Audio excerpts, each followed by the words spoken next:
Isang malakas na kalabog ang sumalubong kay Alexandre pagbukas niya ng pinto ng kanilang mansyon. Galing ito sa direksyon ng kusina. Agad niyang nabitawan ang hawak na briefcase. Kumalat sa mamahaling sahig na gawa sa marmol ang mga dokumento mula sa loob. Ngunit hindi niya iyon pinansin. Isang pamilyar na takot ang biglang gumapang sa kanyang dibdib. "Nay?" Tawag niya, ang boses ay bahagyang nanginginig. "Nanay, anong nangyari?" Mabilis ang kanyang mga hakbang patungo sa pinanggalingan ng ingay. At doon, ang bumungad sa kanya ay isang tanawin na nagpatigil sa pag-ikot ng kanyang mundo. Nakaluhod sa sahig ang kanyang ina, si Doña Antonia, habang nanginginig na pinupulot ang mga bubog ng isang basag na plato. "Nay!" Sigaw ni Alexandre at sa isang iglap ay nasa tabi na siya nito. "Diyos ko, anong nangyari? Nasugatan ka ba?" Hinawakan niya ang mga kamay ng ina, ang mga kamay na nag-alaga sa kanya mula pagkabata.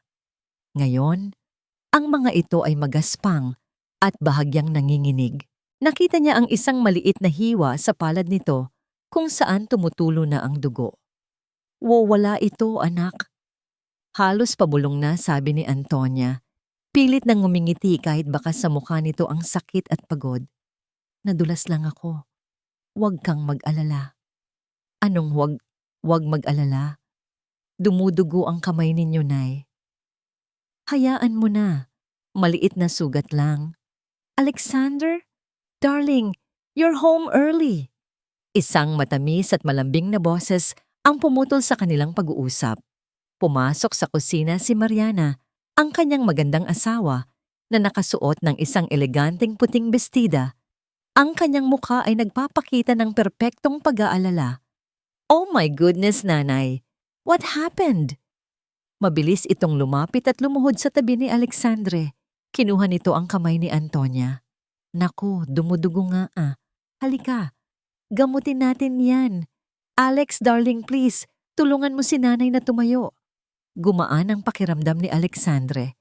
Si Mariana, laging maaasahan. Inalalayan niyang tumayo ang ina, habang si Mariana naman ay mabilis na kumuha ng first aid kit. Dinala nila si Antonia sa isang silya sa may dining area. Habang maingat na nililinis at ginagamot ni Mariana ang sugat ng biyenan, hindi maiwasan ni Alexandre na pagmasdan ang kanyang asawa. Perpekto. Iyon ang salitang laging pumapasok sa isip niya kapag tinitingnan si Mariana. Maganda, matalino, at mapagmahal. Napangiti si Alexandre habang inililibot ang tingin sa kabuuan ng kanilang bahay. Ang matataas na kisame, ang mga mamahaling muebles, ang malawak na hardin na natatanaw mula sa bintana. Ito ang bunga ng lahat ng kanyang pagsisikap. At si Mariana, ang reyna ng palasyong ito. "Ayan, okay na," sabi ni Mariana matapos lagyan ng band-aid ang sugat ni Antonia.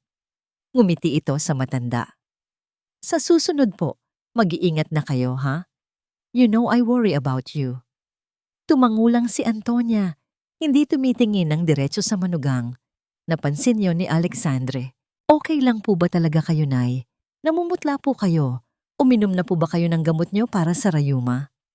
Bago pa man makasagot si Antonia, mabilis na sumingit si Mariana.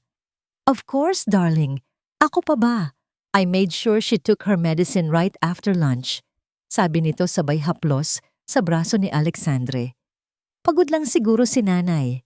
Alam mo naman, ayaw paawat sa mga gawaing bahay. Gusto niya laging may ginagawa." Tumango si Alexandre, kontento na sa narinig na paliwanag. Ganoon nga siguro. Ang ina niya ay hindi sanay na nakaupo lang. "Sige po, Nay, magpahinga na muna kayo sa kwarto niyo. Ako na ang bahala sa mga bubog," sabi niya sa ina. "Salamat, anak." Pinanood niya ang mabagal na paglakad ng ina paakyat ng hagdanan. Nakita niya ang pagod sa mga mata nito, isang uri ng kalungkutan na hindi niya maintindihan. Marahil ay epekto lang talaga ng pagtanda. Hayaan mo na ang mga bubog, darling. I'll ask the new maid to clean it up. Sabi ni Mariana at niyakap siya mula sa likod. How was your day? Was the meeting successful? Humarap si Alexandre at hinagkan sa labi ang asawa. Very successful. We closed the deal. I knew it. Congratulations, my love. You deserve a celebration. Nawala na sa isip ni Alexander ang nangyari kanina. Ang mahalaga, maayos ang kanyang ina at nasa mga bisig niya ang kanyang magandang asawa. Ang buhay ay perpekto. Magbibihis lang ako at tatapusin ko ang ilang papeles sa office ko. Sabi niya, okay darling, I'll prepare your favorite dinner. Umakyat si Alexandre sa kanilang master's bedroom. Pakiramdam niya ay siya na ang pinakamaswerteng lalaki sa buong mundo. Naupo siya sa kanyang mesa sa loob ng maliit na home office at sinimula ng trabaho.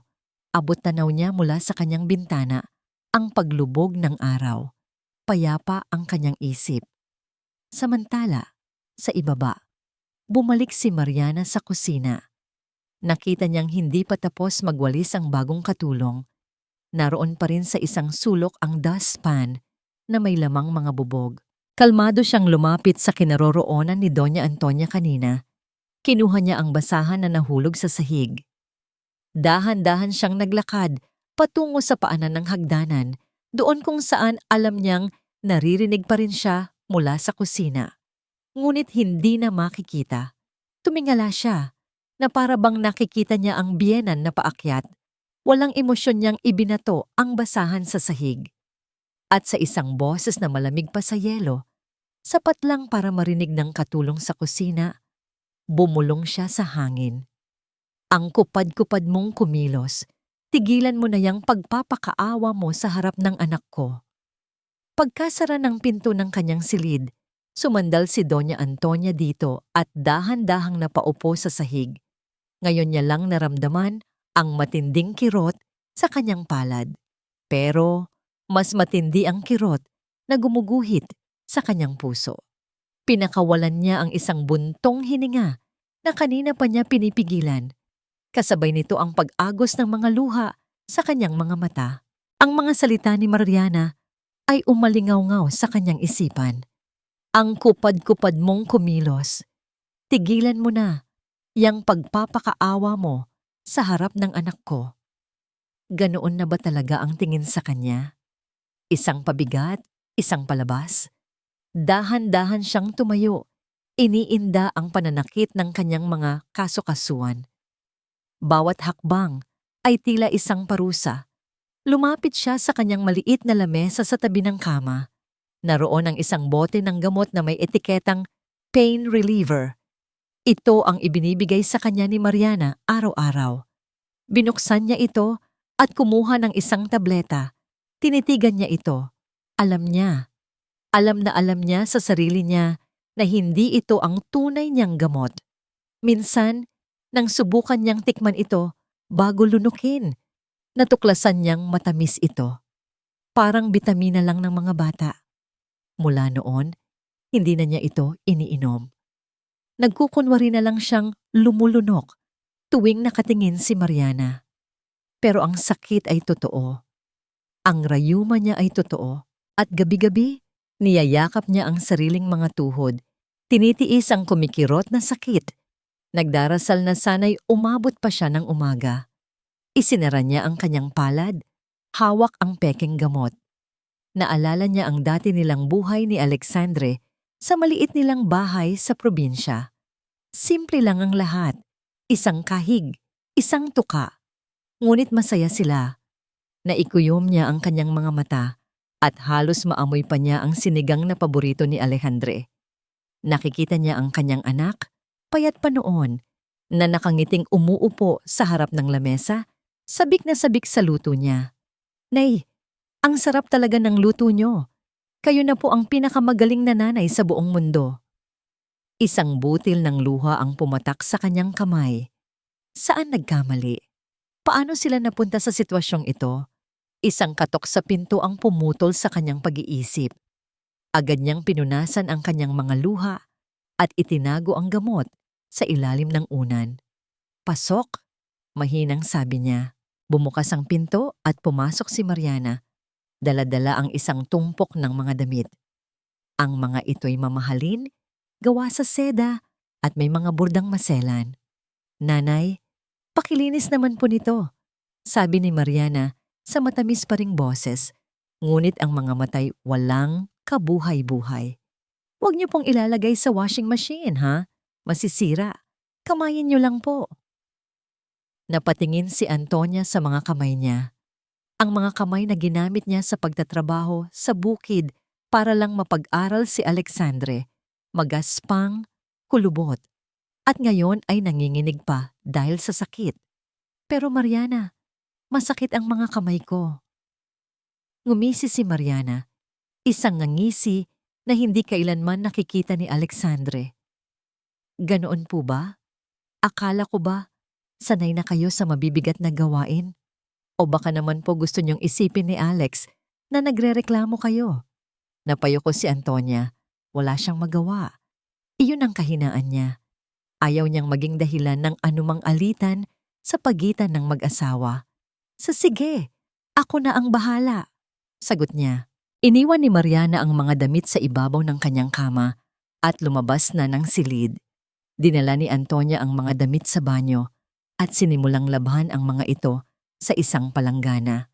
Bawat kusot, bawat piga ay parang libo-libong karayom na tumutusok sa kanyang mga kasukasuan. Ilang sandali pa, pumasok sa banyo si Aling Nena, ang bagong katulong. Lihim siyang naglagay ng isang piraso ng tinapay sa tabi ni Antonia. "Nay, kumain po muna kayo," pabulong nitong sabi. "Kanina pa po kayo hindi kumakain ng tanghalian." Tumingin si Antonia kay Aling Nena, mga matay nagpapasalamat. Si Nena lang ang tanging nakakakita sa kanyang pagdurusa sa bahay na yon. "Salamat, Nena. Pagpalain ka ng Diyos." Halos maiyak na sabi ni Antonia. Hinawakan ni Nena ang kamay ng matanda. "Magpakatatag po kayo, Nay. Nakikita po ng Diyos ang lahat." Ang simpleng pagdamay na yon noon ay nagbigay ng kaunting lakas kay Antonia. Ngunit ang sandaling iyon ng habag ay hindi nagtagal. Mula sa pintuan ng banyo, isang anino ang biglang lumitaw. Nakatayo doon si Mariana, nakahalukip-kip. Ang mga matay matalim na nakatitig sa kanilang dalawa.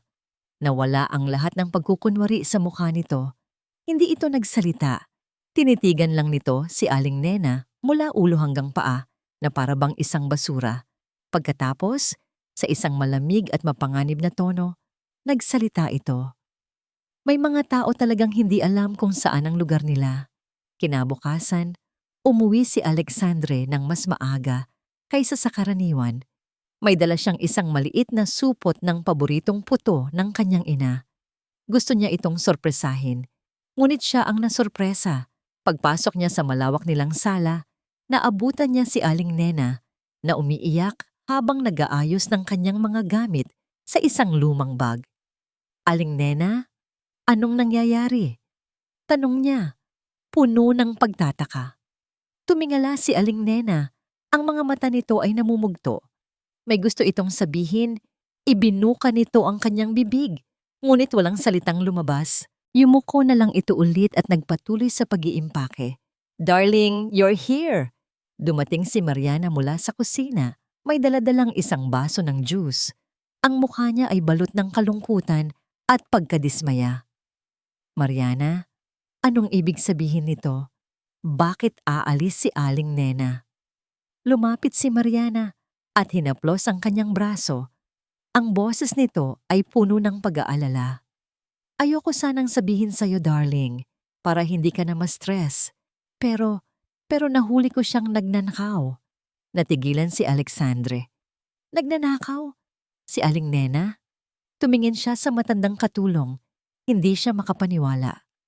"I'm sorry, Alex," malungkot na sabi ni Mariana. "Yung hikaw na binigay mo sa akin noong anniversary natin, nakita ko sa loob ng bag niya. Mabuti na lang at napansin ko agad." Para kay Alexandre, ang salita ni Mariana ay batas. Hindi niya kailanman pinagdudahan ng asawa. Ang pagtataka niya ay napalitan ng matinding pagkadismaya. Aling Nena, totoo ba yon? Tanong niya. Ang boses ay mabigat. Hindi sumagot si Aling Nena. Patuloy lang ang pag-agos ng luha sa kanyang mga mata. Paano niya ipagtatanggol ang sarili? Siya laban sa isang perpektong donya tulad ni Mariana? Sino ang paniniwalaan? Mula sa itaas ng hagdanan, tahimik na nakamasid si Doña Antonia.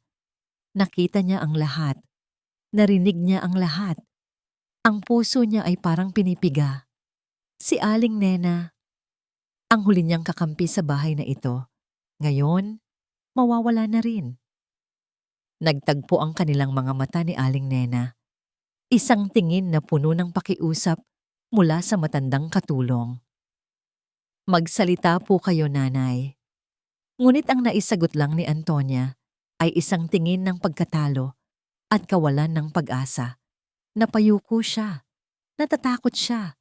Nakita ni Alexandre ang pagtingin na iyon at inakala niyang iyon ay tanda ng pag-amin sa kasalanan. Bumunot siya ng ilang libong piso mula sa kanyang pitaka at iniabot ito kay Aling Nena. Heto, tanggapin niyo na. Hindi na ako magsasampa ng kaso. Pero sana, Aling Nena, magbago na kayo. Huwag niyo na itong uulitin sa iba. Iyon ang pinakamasakit. Ang salapi ay parang sampal na mas matindi pa sa katotohanan. Tinitigan ni Aling Nena ang pera. Pagkatapos ay tumingin siya kay Alexandre na may halong awa at sakit sa kanyang mga mata. Kinuha niya ang bag at walang imik na naglakad palabas ng pinto. Nang makalabas na ito, niyakap siya ni Mariana. I'm sorry you had to see that, darling. Ayokong masira ang araw mo. Ayos lang, ginawa mo ang tama, sabi ni Alexander, kahit sa loob niya ay may kakaibang bigat siyang nararamdaman. Nang gabing iyon, habang naghahapunan, napansin ni Alexandre na wala ang kanyang ina. Nasaan si nanay? Tanong niya. Sabi niya, masama raw ang pakiramdam niya. Pinagpahinga ko na lang muna sa kwarto, sagot ni Mariana habang nagsasalin ng alak sa kanyang baso. Sinat lang siguro yan. Pinainom ko na ng gamot. Hindi na kontento si Alexandre. Pagkatapos kumain, umakyat siya para silipin ang ina. Kumatok siya pero walang sumasagot. Dahan-dahan niyang pinihit ang seradura. Nakita niya ang kanyang ina na nakahiga sa kama, nakabaluktot at nanginginig. Nilapitan niya ito at idinampi ang kanyang palad sa noo nito. Napakainit. Nay, ang taas ng lagnat niyo. Dadalhin kita sa ospital, natatarantang sabi niya. Huwag na, anak, mahinang sagot ni Antonia. Kaya ko pa, magpapahinga lang ako. Bumaba si Alexandre para kausapin si Mariana. Naabutan niya itong nag-aayos para sa isang business party na kailangan nilang daluhan. Mariana, kailangan nating dalhin sa ospital si nanay. Ang taas ng lagnat niya. Darling, relax. Malumanay na sabi ni Mariana habang isinusuot ang kanyang mamahaling hikaw. It's just a simple fever. Normal lang yan sa mga matatanda. Masama kung i-expose pa natin siya sa labas. Baka lalo siyang magkasakit. Don't worry, inalagaan ko na siya. Let her rest. Tumingin si Alexandra sa kanyang asawa. Pagkatapos ay sa direksyon ng kwarto ng kanyang ina. Nagtatalo ang kanyang isip, pero gaya ng dati, nanaig ang tiwala niya kay Mariana. Sige, sabi mo eh. Good. Now go get dressed. We can't be late for the party. Malaking deal ito para sa company mo. Sumunod si Alexandre. Habang nasa biyahe sila, sakay ng kanilang magarang sasakyan, hindi niya maiwasang isipin ang ina. Ngunit ang ganda ni Mariana sa kanyang tabi at ang pag-asam sa isang matagumpay na gabi ay unti-unting bumura sa kanyang pag-aalala. Sa mansyon, sa loob ng isang madilim at malamig na silid, nanginginig si Doña Antonia, hindi dahil sa lagnat, kundi dahil sa matinding sakit na gumagapang sa kanyang buong katawan. Mag-isa niyang tinitiis ang bawat pagkirot. Walang gamot, walang kasama. Tanging ang mga alaala na lang ng nakaraan ng kanyang kayakap. Habang ang mag-asawa ay nakikipagtawanan sa isang marangyang pagtitipon, si Doña Antonia ay nakikipaglaban sa kanyang sariling dilim. Bumubulong sa hangin ang pangalan ng kanyang nag-iisang anak. Lumipas ang ilang araw. Bumalik na sa dati ang lahat. O iyon ang pilit na ipinapaniwala ni Alexandra sa kanyang sarili. Magaling na sa lagnat ang kanyang ina, at si Mariana ay bumalik na sa pagiging perpektong asawa. Ngunit may nagbago. Napansin ni Alexandre na mas naging tahimik si Doña Antonia. Dati, kahit papaano, ay nagkukwento pa ito tungkol sa mga halaman sa hardin o sa napanood nito sa telebisyon. Ngayon, madalas niya itong natatagpuang nakatulala sa bintana. Malalim ang iniisip. Kapag tinatanong niya kung ano ang problema, isang pilit na ngiti lang ang isinasagot nito. Wala anak, iniisip ko lang ang tatay mo. Isang hapon, habang nagkakape si Alexandre sa kusina, nakita niya ang kanyang ina na nahihirapang abutin ng isang baso sa itaas na estante ng lalagyan.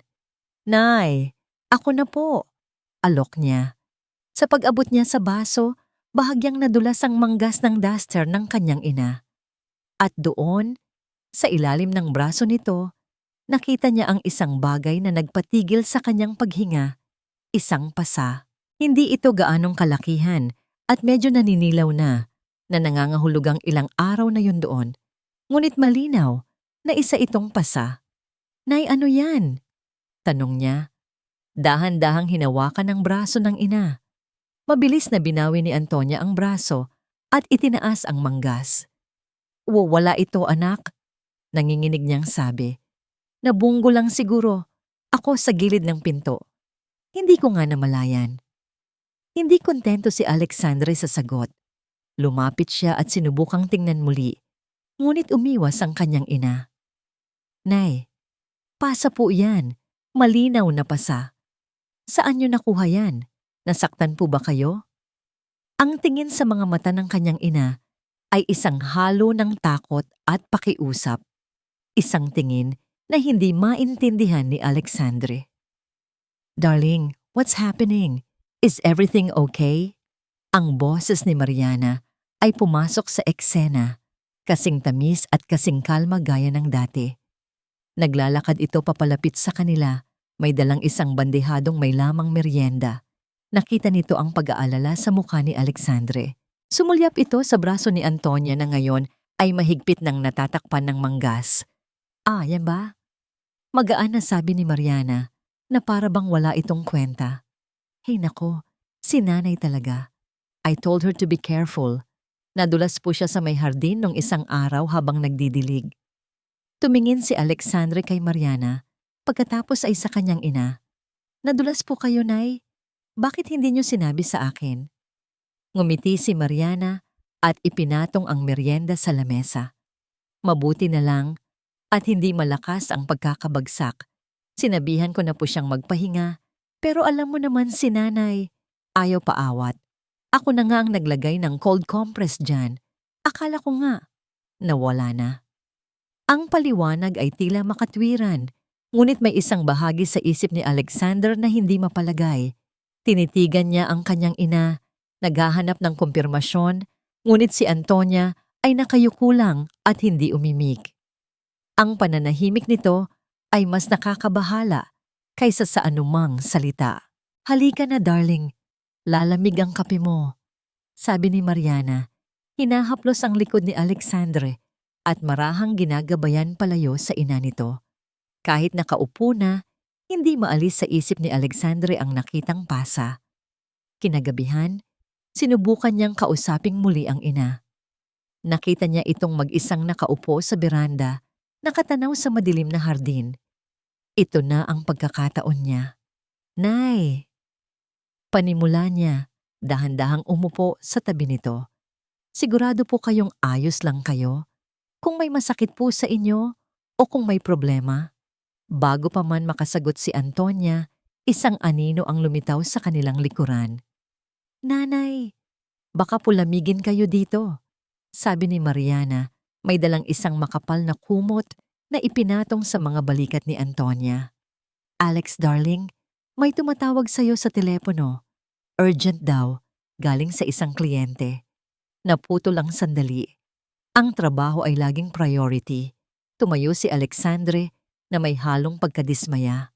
Sa pag-alis niya, nakita niya sa gilid ng kanyang mata kung paano nagbago ang ngiti ni Mariana habang nakatingin ito sa kanyang ina.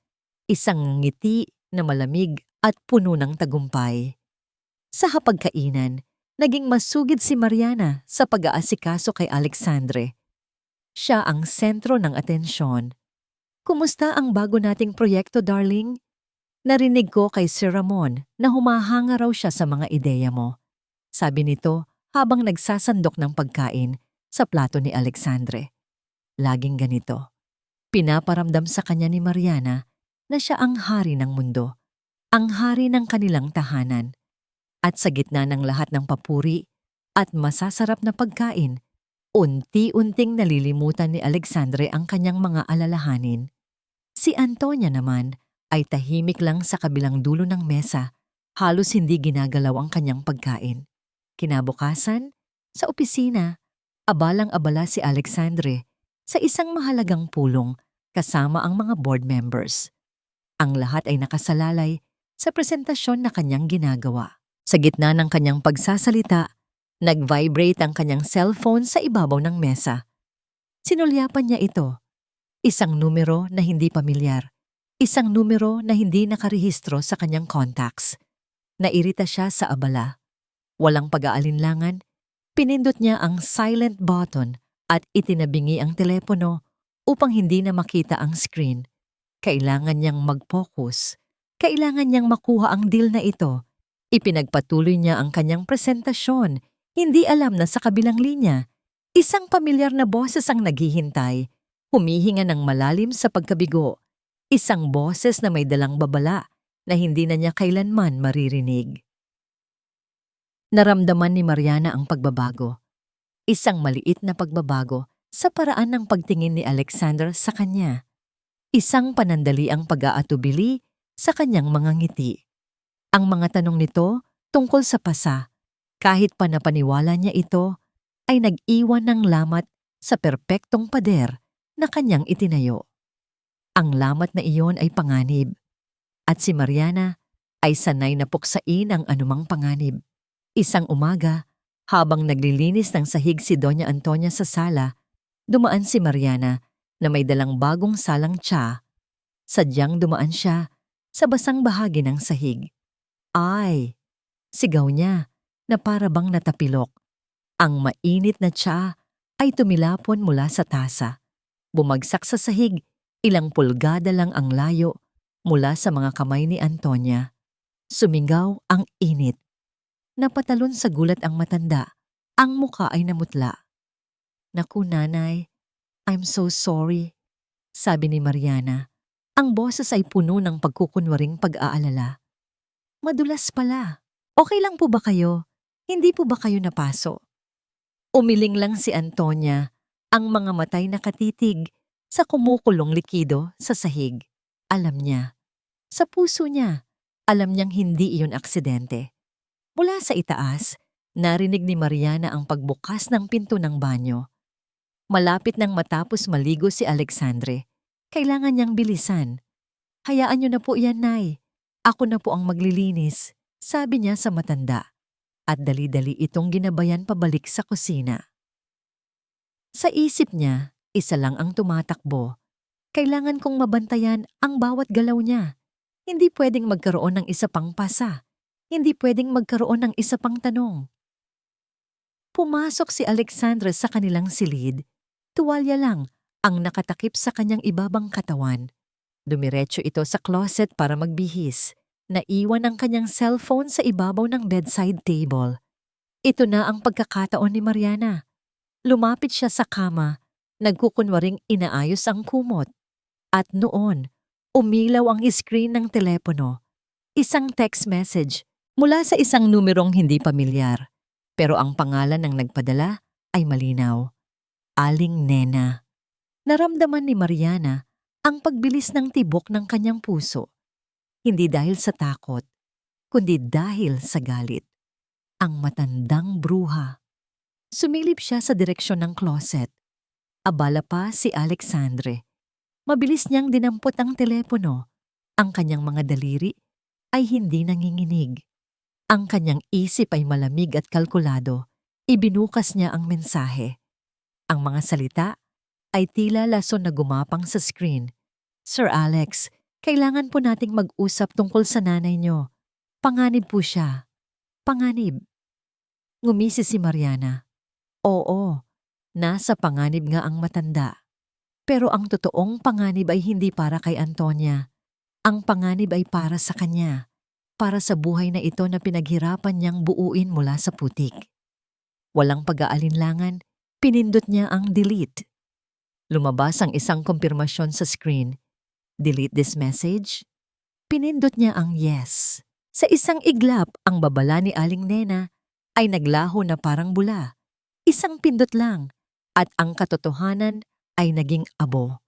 Nang lumabas si Alexandre mula sa closet, suot na ang kanyang office attire. Nakita niyang nakatayo si Mariana sa tabi ng kama. Hawak ang kanyang telepono. Saglit siyang kinabahan. May problema ba, darling? Ngumiti si Mariana. Isang ngiti na kayang magpakalma ng kahit anong bagyo. Ipinakita nito sa kanya ang telepono. Wala naman. Tinitingnan ko lang kung pumasok na ba yung email ng bagong kliyente mo. Ayaw kitang maabala. Gumaan ang loob ni Alexandre. Ah, ganun ba? Salamat. Lumapit siya sa salamin para ayusin ang kanyang kurbata. Habang nakatalikod siya, hindi niya nakita ang mabilis na paggalaw ng mga daliri ni Mariana sa screen. Hindi lang niya binura ang mensahe. Hinanap niya ang numero ni Aling Nena sa kanyang call log at sa isang pindot, idinagdag ito sa block numbers. Isang digital na pader ang itinayo niya sa pagitan ng katotohanan at ng kanyang asawa. Isang pader na hindi na kailanman mabubutas. Subukan mo ngayon, matanda. Subukan mong tumawag o mag-text. Wala nang makakarinig sa'yo. Bulong ni Mariana sa kanyang isip. Ibinaba niya ang telepono sa lamesa na para bang walang nangyari. Lumapit siya kay Alexandre at inayos ang pagkakatali ng kurbata nito. Alam mo, darling, I was thinking, malambing niyang sabi. You've been working so hard lately. You deserve a reward. May kinuha siyang isang maliit at eleganteng kahon mula sa kanyang drawer. Inabot niya ito kay Alexandre. Ano ito? Tanong ni Alexandre nakangiti. Just open it. Binuksan niya ang kahon.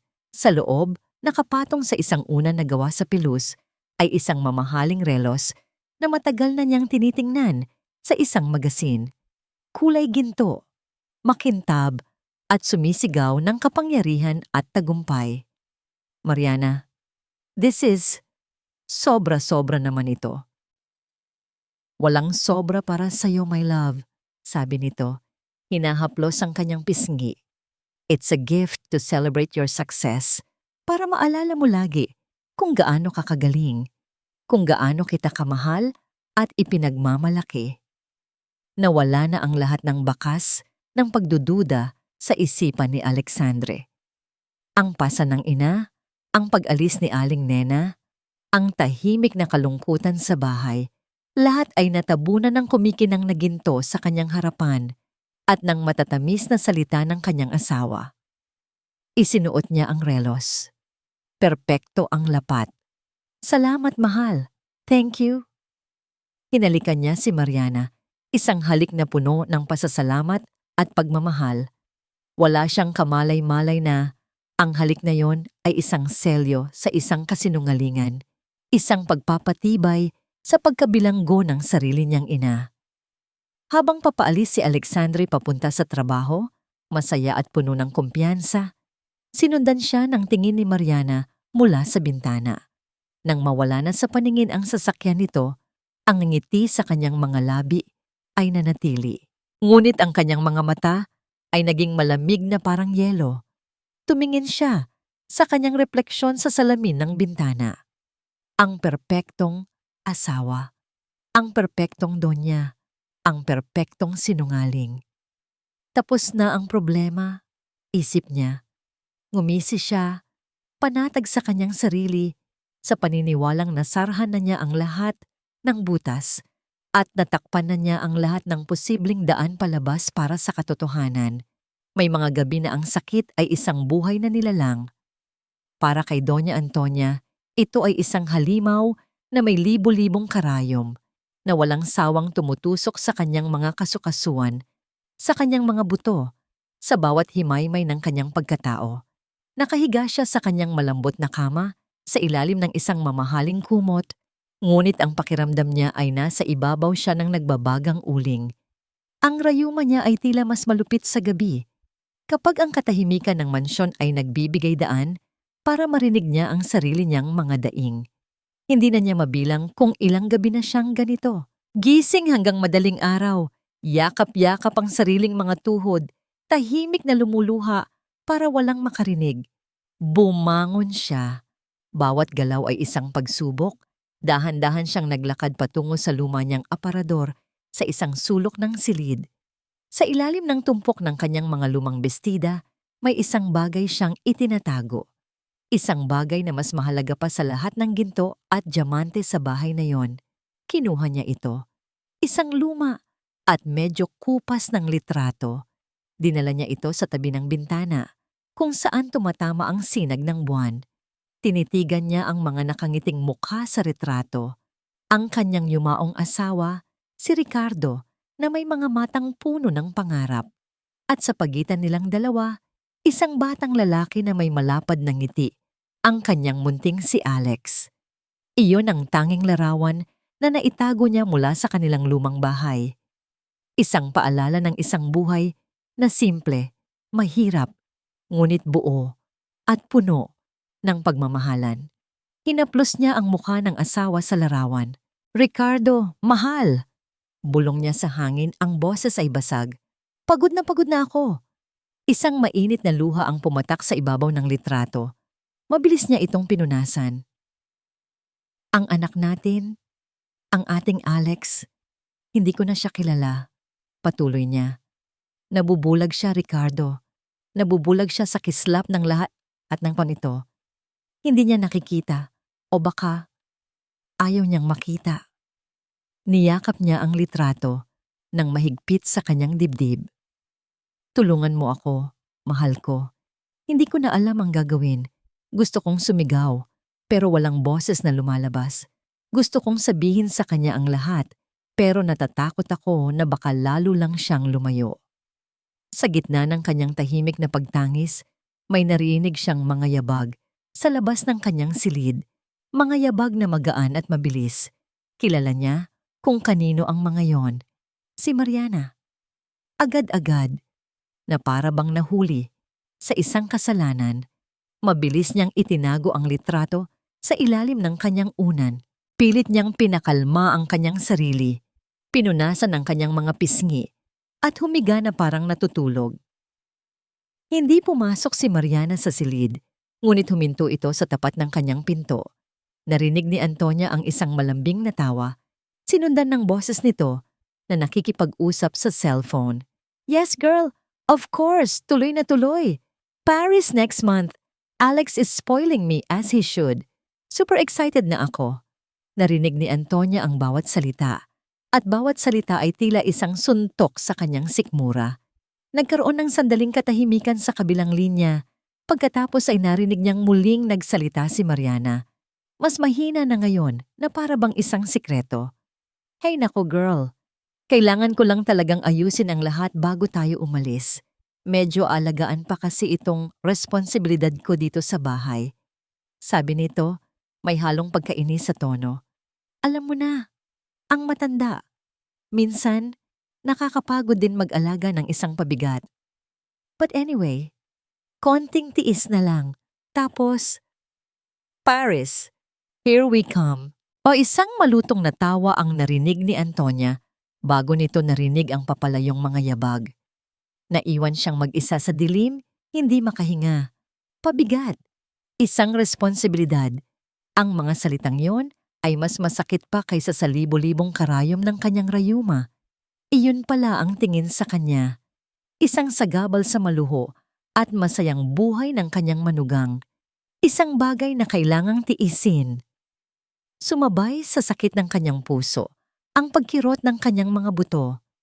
Humigpit ang kapit niya sa litrato. Ang mga daliri niya'y namumuti na.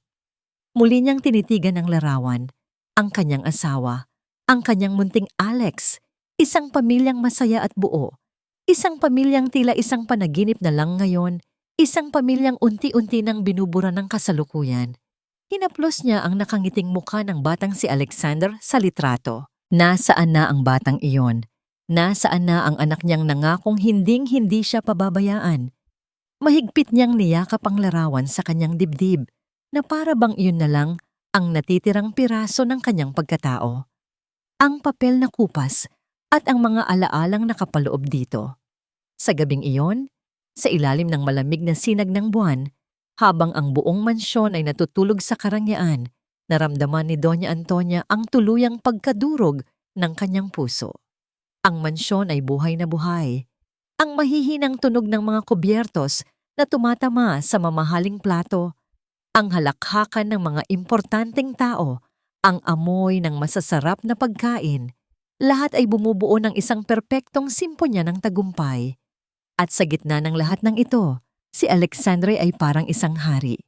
Ito ang pinakamahalagang hapunan ng taon. Naroon ang kanyang pinakamalaking kliyente, si Mr. Tan, kasama ang asawa nito.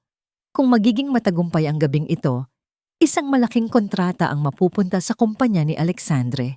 At si Mariana, gaya ng dati, ay ang perpektong reyna. Bawat galaw niya ay elegante, bawat ngiti ay nakakahalina. Siya ang nag-aasikaso sa mga bisita. Tinitiyak na lahat ay komportable at masaya. "Your wife is a wonderful hostess, Alex," sabi ni Mr. Tan. Itinaas ang kanyang kopita ng alak.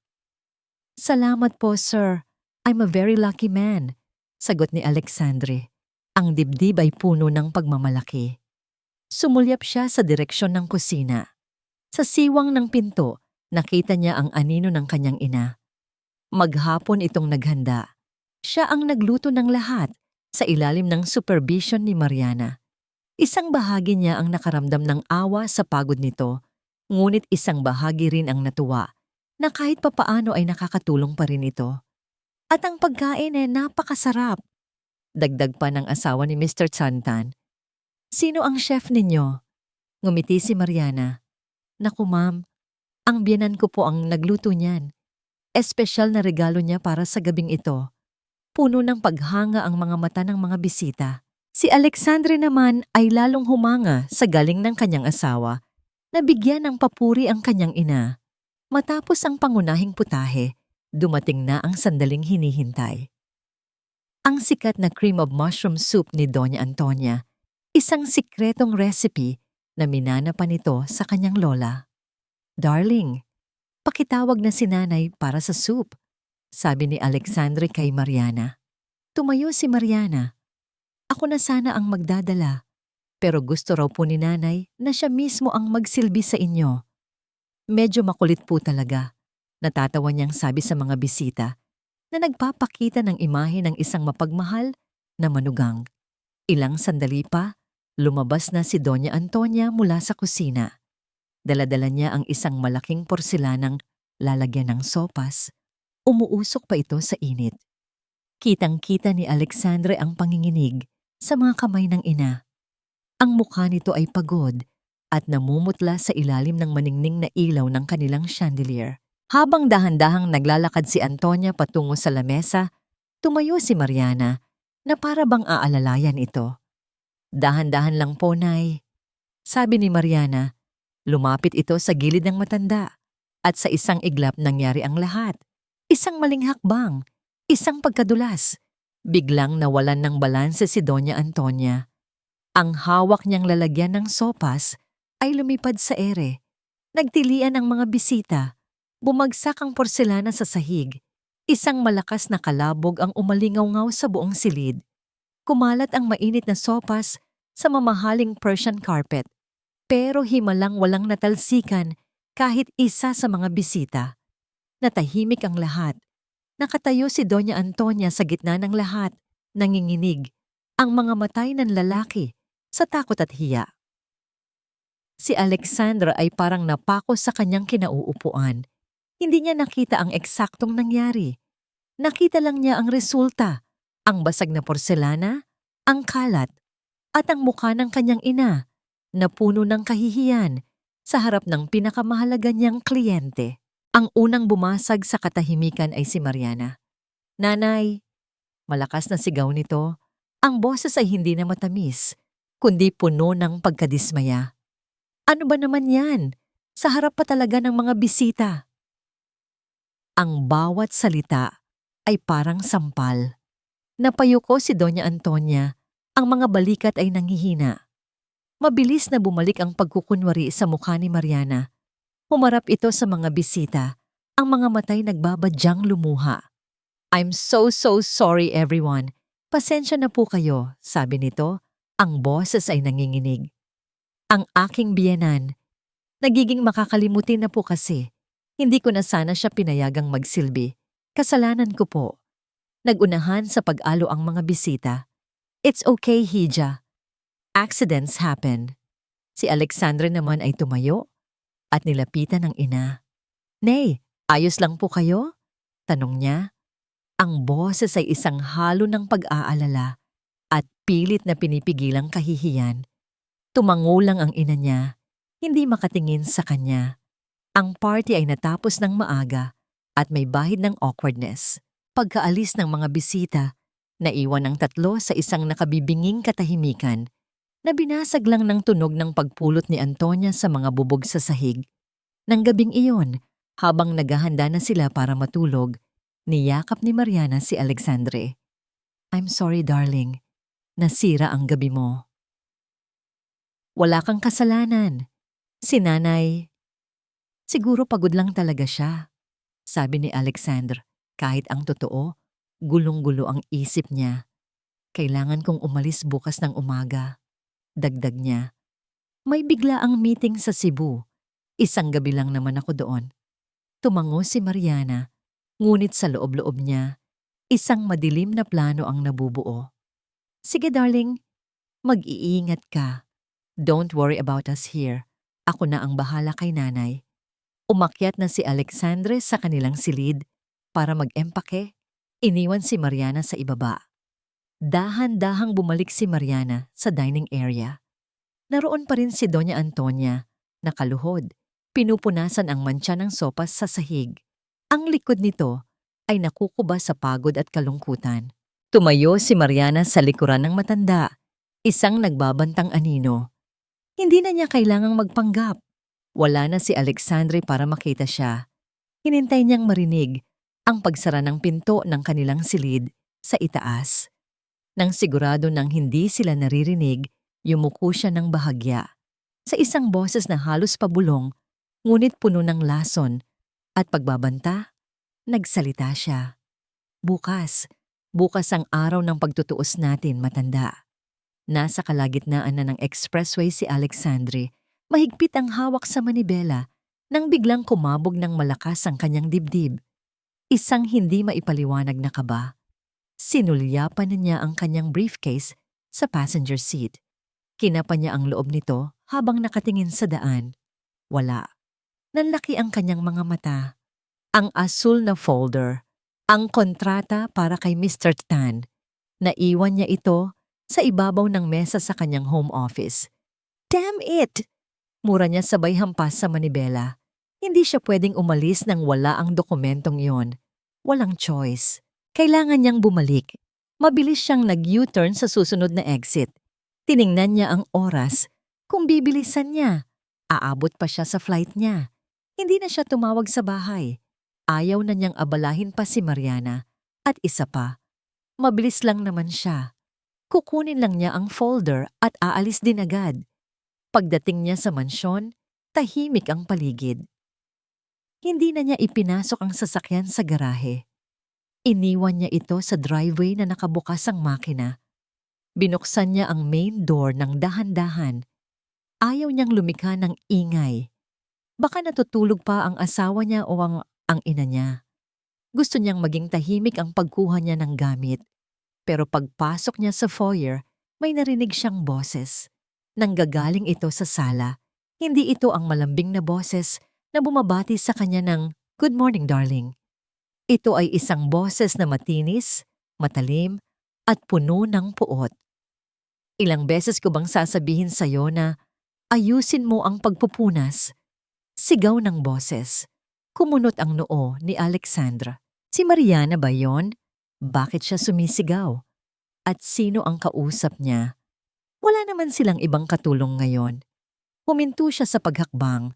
Ang kanyang puso ay nagsimulang tumibok ng mabilis, hindi dahil sa pagmamadali, kundi dahil sa takot sa kung ano ang maririnig niya. "Patawad po."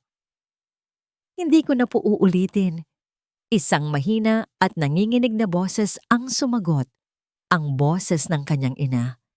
Nanigas si Alexandre sa kanyang kinatatayuan. "Patawad? Puro ka na lang patawad." Sigaw muli ni Mariana. "Wala ka nang ginawang tama. Sa bahay na to. Pabigat ka lang. Pabigat." Hindi makapaniwala si Alexandre. Parang ibang tao ang nagsasalita.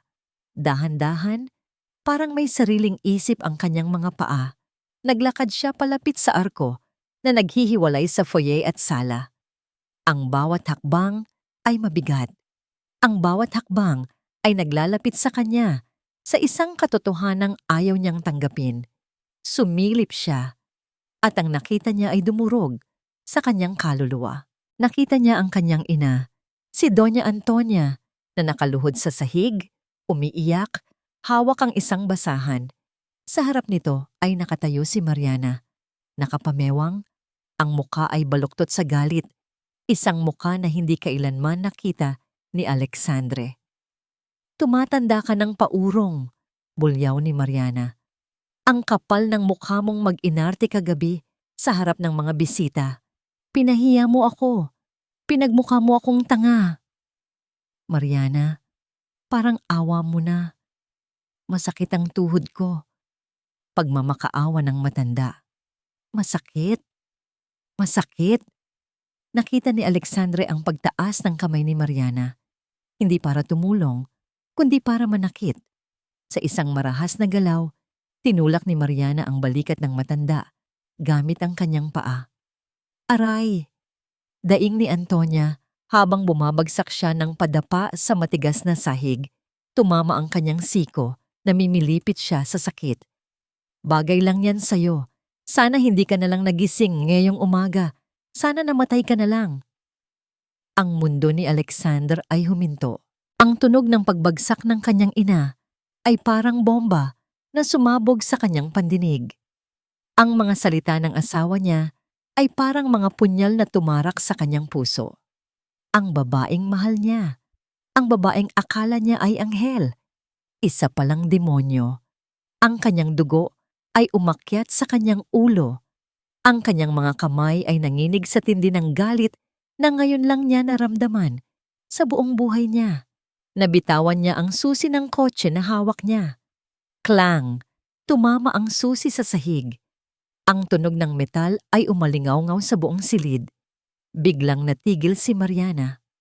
Ang kanyang mga mata ay nanlaki. Ang kanyang balikat ay nanigas. Dahan-dahan, puno ng takot, lumingon siya sa pinanggalingan ng tunog. At doon, nakatayo sa ilalim ng arko, ay si Alexandre. Ang mukha nito ay hindi maipinta. Ang mga mata nito ay nag-aapoy. Nakatingin ito sa kanya. At pagkatapos ay sa nakahandusay nitong ina. Wala nang maskara, wala nang palusot. Huli sa akto, bumuka ang bibig ni Mariana para magsalita, para maghabi ng panibagong kasinungalingan, pero walang lumabas na boses. Humakbang si Alexandre papasok sa sala. Ang bawat tapak niya ay parang kulog. Tumingin siya nang diretso sa mga mata ng asawa niya. At sa isang boses na dumagundong sa apat na sulok ng mansyon, sinigaw niya ang pangalang dati, ay binibigkas niya ng may pagmamahal, pero ngayon ay puno na ng pandiri. "Mariana!" Hindi hinintay ni Alexandre ang sagot ni Mariana. Mabilis siyang tumakbo palapit sa kanyang ina. Lumuhod siya sa tabi nito at maingat na inalalayan ang matanda. Nanginginig ang buong katawan ni Doña Antonia. Ang mukha nito ay basang-basa ng luha at takot. Nay, ayos lang ba kayo? Saan ang masakit? Tanong ni Alexandre, ang boses ay nababasag. Anak, wag, baka mag-away kayo. Bulong ni Antonia. Pilit pa ring pinoprotektahan ang kapayapaan ng anak kahit sa gitna ng kanyang pagdurusa. Ang mga salitang iyon ay parang kumukulong langis na ibinuhos sa puso ni Alexandre. Hanggang sa huli, siya pa rin ang iniisip ng ina niya. Dahan-dahan niyang inupo ang ina sa sofa. Hinalikan niya ito sa noo. Dito lang kayo, Nay. Ako na ang bahala. Tumayo siya at hinarap si Mariana. Nakatayo pa rin ito sa gitna ng sala. Maputla pero nakabawi na sa pagkagulat. Ang mga mata nito ay mabilis na gumagalaw. Naghahanap ng lusot. Naghahanap ng script na gagamitin. Alex, darling, let me explain. Panimula ni Mariana. Pilit na pinapalambot ang boses, pero nanginginig ito. Hindi mo naintindihan. Sinadya niya yon.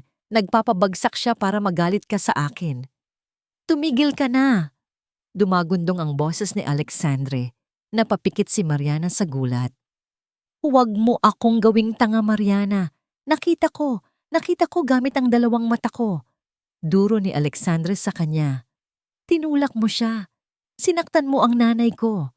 Kasi hindi siya nakikinig. Sigaw pabalik ni Mariana. Nawala na ang pagtitimpi. Lumabas na ang tunay na kulay. Ang tigas ng ulo niya. Ilang beses ko siyang sinabihan na ayusin ang trabaho niya, pero ang bagal-bagal niya. Sinisira niya ang bahay na to. Trabaho? Hindi makapaniwala si Alexandre sa naririnig. Nanay ko siya, Mariana. Hindi siya katulong. Siya ang nagpalaki sa akin. At ito ang igaganti mo sa kanya? Napatawa ng mapakla si Mariana.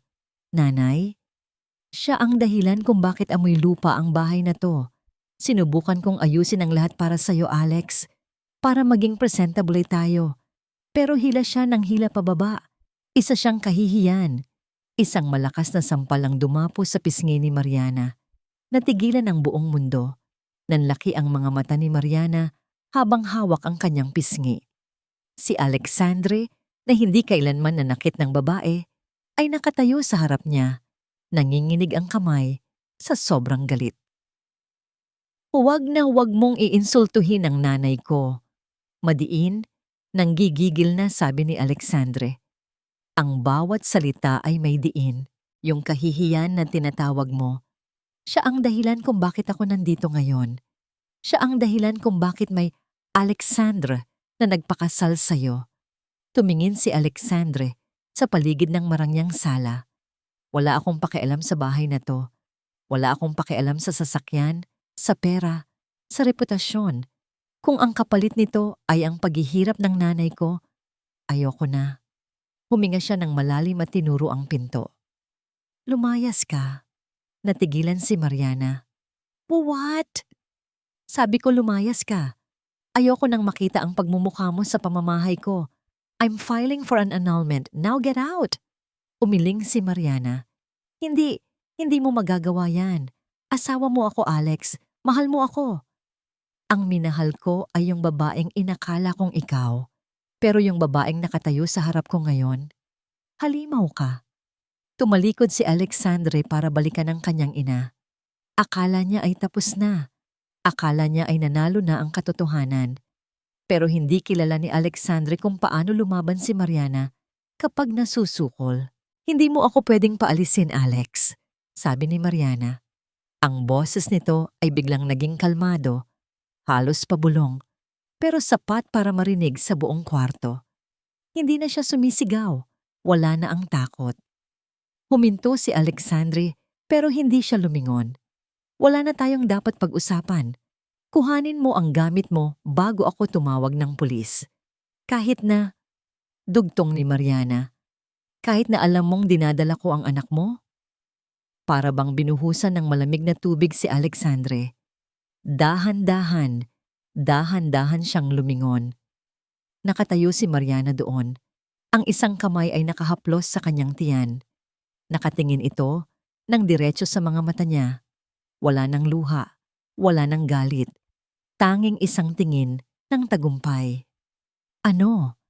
Halos hindi lumabas ang boses ni Alexander. Ngumiti si Mariana ng mapait. Magiging ama ka na, Alex. 6 weeks. Kakalaman ko lang kahapon. Naglakad ito ng ilang hakbang palapit sa kanya. Kaya sige, paalisin mo ako, ipaanol mo ako. Pero tandaan mo, kapag pinalayas mo ako ngayon, hindi mo na makikita ang anak mo kahit kailan.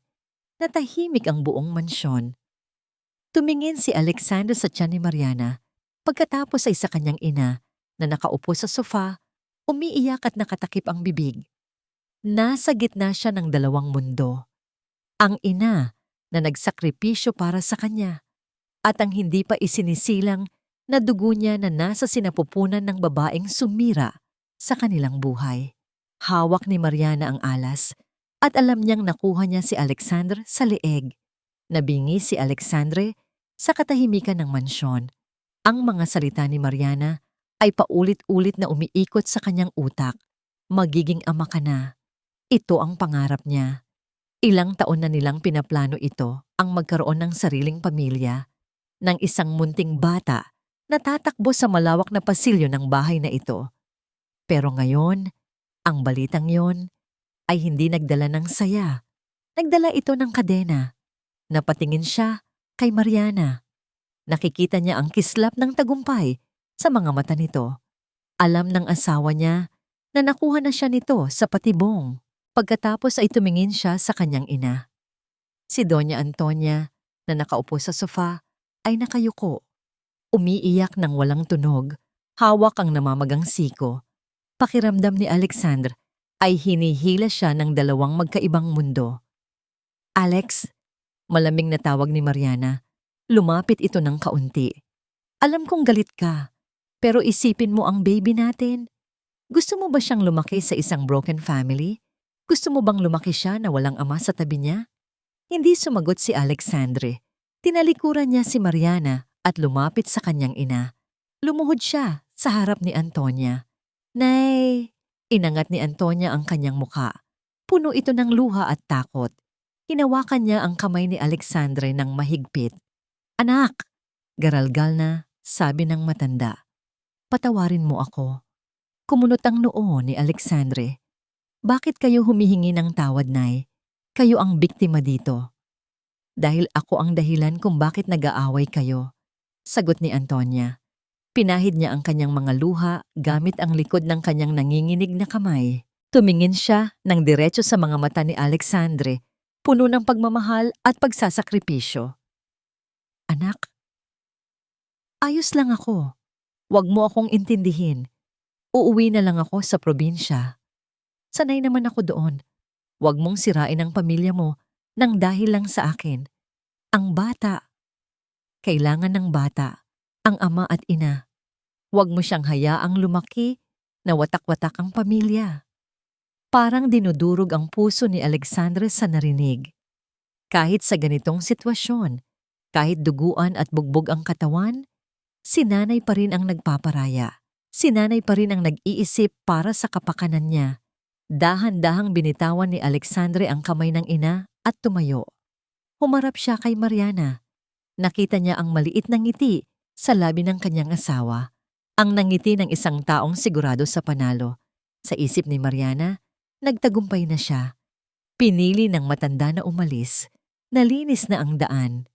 See, darling, malambing na sabi ni Mariana. Pumayag na si nanay. Alam niyang ito ang makakabuti para sa lahat, para sa baby natin. Tinitigan ni Alexander si Mariana. Tinitigan niya ito ng matagal. Tila ba sinusubukang hanapin ang babaeng pinakasalan niya sa likod ng maskara nito. Pero wala na siya. Sa isang banda, naroon ang kanyang ina. Bugbog, nasasaktan, pero handang ibigay ang lahat para sa kanya. Sa kabila, naroon ang kanyang asawa, maganda, mayaman, nagdadala ng kanyang anak, pero ginagamit ang sanggol bilang sandata at panakot. Biglang lumiwanag ang isip ni Alexandre. Ang pamilya ay hindi lang tungkol sa dugo. Hindi lang ito tungkol sa isang ina, isang ama, at isang anak na nakatira sa iisang bahay. Ang pamilya ay tungkol sa pag-aaruga, tungkol sa kabutihan. Tama ka, Mariana. Basag na boses na sabi ni Alexandre. Magiging ama na ako. Lalong lumapad ang ngiti ni Mariana. Akmang yayakapin na niya ang asawa. I knew you'd understand, Alex. We can start over. I'll hire a better nurse for...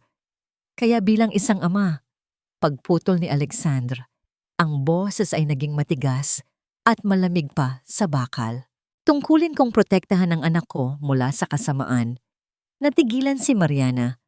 Napahinto siya sa paghakbang. What do you mean? Gusto kong lumaki ang anak ko na may respeto sa tao. Gusto kong lumaki siya na marunong magmahal. Paano niya matututunan yon kung ang kikilalanin niyang ina ay isang demonyo na nananakit ng walang kalaban-laban? Nanlaki ang mga mata ni Mariana. Ang kulay ng kanyang mukha ay unti-unting nawala. Alex, buntis ako. Anak mo to. At susustentuhan ko siya. Madiin na sabi ni Alexandre. Pananagutan ko ang bata. Mag-uusap ang mga abogado natin tungkol sa custody at suporta. Hinding-hindi ko papabayaan ang anak ko. Humakbang siya palapit kay Mariana na ngayon ay umaatras na sa takot. Pero ikaw, wala ka ng lugar sa buhay ko. Wala ka ng lugar sa bahay na to. Alex, please. Hormones lang to. Stress lang ako. Stress? Mapaklang tawa ni Alexandre. Ang stress, nakakapagpainit ng ulo. Pero ang pagtulak sa isang matanda, ang pagkakait ng gamot, ang pang-aalipusta araw-araw, hindi yan stress, Mariana. Kasamaan ng ugali yan. Lumingon si Alexandre sa kanyang ina na nakatingin sa kanila. Gulat na gulat. Nay, hindi kayo aalis. Sabi niya ng buong puso. Ito ang bahay niyo. At hanggat nabubuhay ako, hindi niyo na mararanasan ang impyernong ito. Humarap siya ulit kay Mariana at itinuro ang pinto. Ang kanyang daliri ay nanginginig, hindi sa takot, kundi sa tindi ng emosyon ng pagtatapos ng isang kabanata ng kanyang buhay. Ngayon, umalis ka na. Bago pa tuluyang magdilim ang paningin ko at ako mismo ang magkaladkad sa iyo palabas.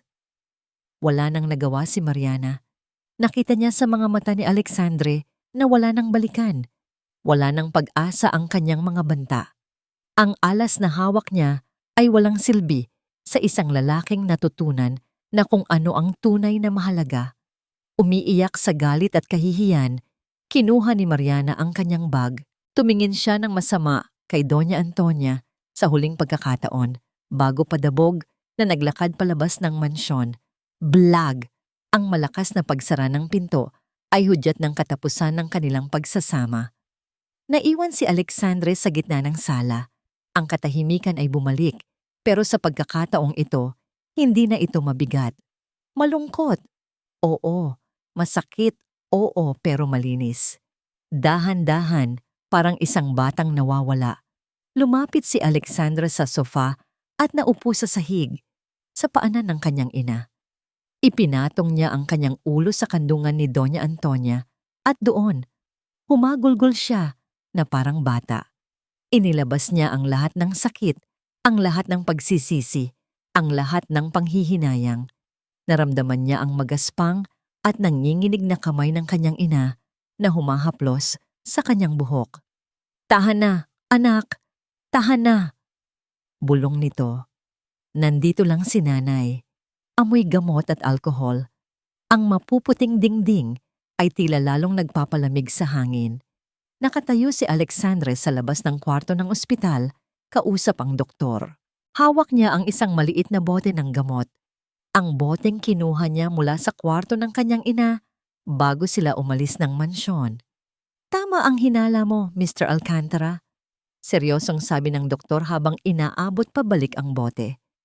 Walang laman na gamot ang mga tableta na yan. Puro asukal at harina lang.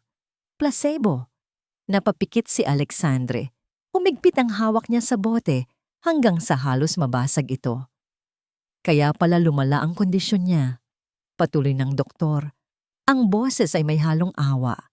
Bukod sa severe malnutrition at dehydration, ang rayuma niya ay naging arthritis na nagdulot ng pamamaga sa mga kasukasuan dahil hindi nagamot.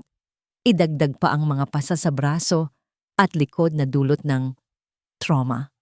Bawat salita ng doktor ay parang latigo sa likod ni Alexandre. Gawin niyo po ang lahat, Doc. Garalgal ang boses na pakiusap niya. Kahit magkano, pagalingin niyo lang po ang nanay ko. Ginagawa namin ang lahat. Pero ang kailangan niya ngayon ay hindi lang gamot. Kailangan niya ng pahinga at kapayapaan ng isip. Tumango si Alexandre.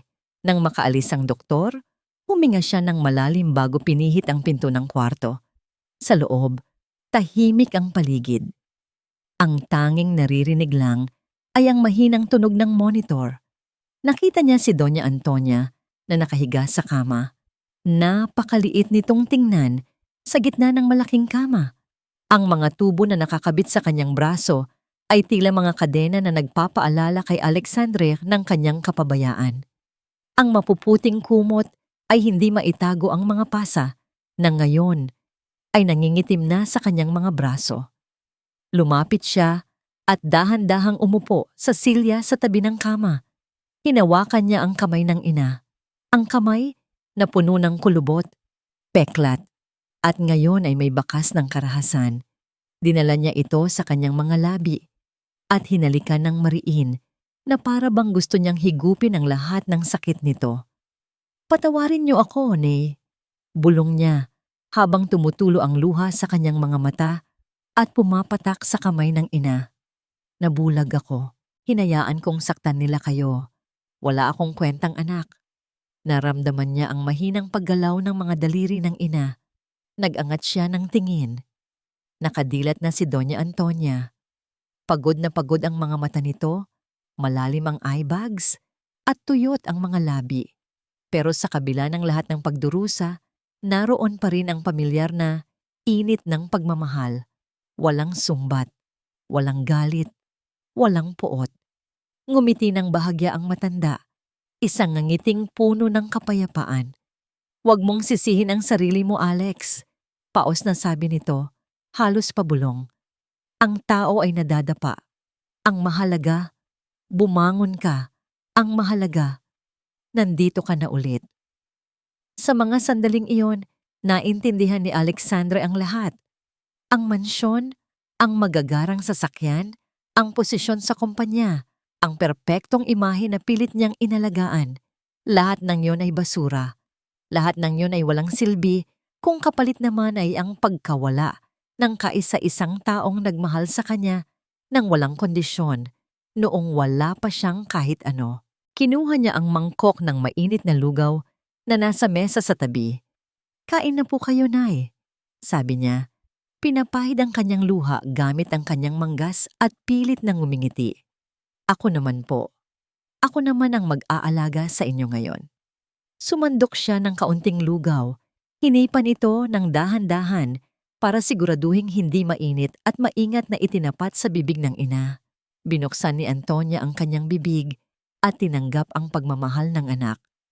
Sa sandaling iyon, sumilip ang unang sinag ng araw mula sa bintana ng ospital. Ang ginintuang liwanag ay tumama sa mukha ng mag-ina, nagbibigay ng init sa malamig na kwarto. Alam ni Alexandre na hindi pa tapos ang laban. Mahaba pa ang proseso ng pagpapagaling, lalo na sa mga sugat na hindi nakikita ng mata. Haharapin pa niya ang annulment, ang laban para sa karapatan sa kanyang magiging anak, at ang pagbuo muli ng kanyang nasirang pagkatao. Maraming mawawala sa kanya, ang kalahati ng kanyang yaman, ang kanyang reputasyon. Pero habang pinagmamasdan niya ang kanyang ina na mapayapang kumakain sa kanyang piling, naramdaman ni Alexandre ang isang uri ng kayamanan na hindi kailanman mabibili ng salapi. Wala man sa kanya ang lahat, nasa kanya naman ang totoo. Nahanap na niya ulit ang kanyang tahanan. At sa pagkakataong ito, hinding-hindi na niya ito pababayaan.